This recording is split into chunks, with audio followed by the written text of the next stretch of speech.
Chapter 4. All about charts.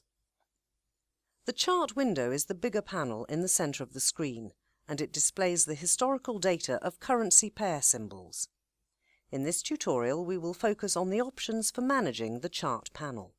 By right-clicking this section panel, a drop-down menu box will appear, with several options of customizing the interface panel. The first option is called Trading, which allows you to open a trade on a specific symbol, or set up a pending order at a specific price value, depending on your mouse cursor position on the chart. We will explain the pending orders in more detail in a separate tutorial. The next option is Expert Advisors.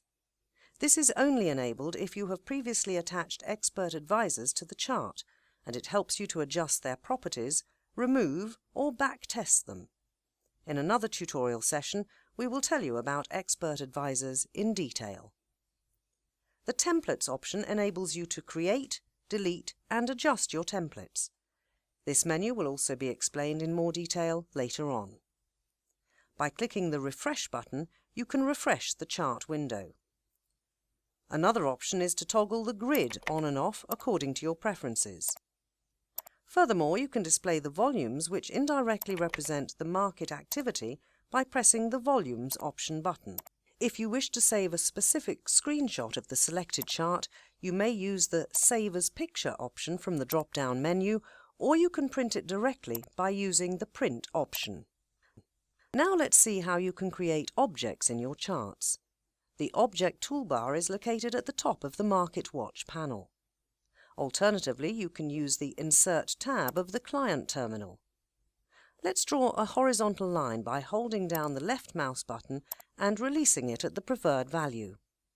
Once the object is attached to your chart, the new option called Object List will appear in your drop-down menu. This is where you can manage your existing objects. You can choose to delete an existing object or edit the settings. To edit an object, you need to select it first and hit the Edit button located on the right side. Once you click it, a new window will open.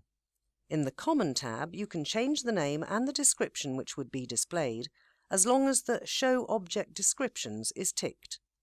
Here you can change the style or colour of the object. In the Parameters tab, you can adjust the values, while in the Visualization tab, you can choose the time frame in which the object should be displayed. By default, this is set up to be displayed in all time frames.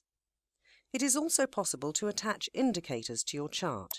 You can do this either from the Navigator window or from the Insert tab. Once you have attached the indicator, the new option will appear in your drop-down menu. This enables you to edit or delete the indicators attached to your chart. You can get to know more about this in our tutorial sessions about indicators. Thank you for watching.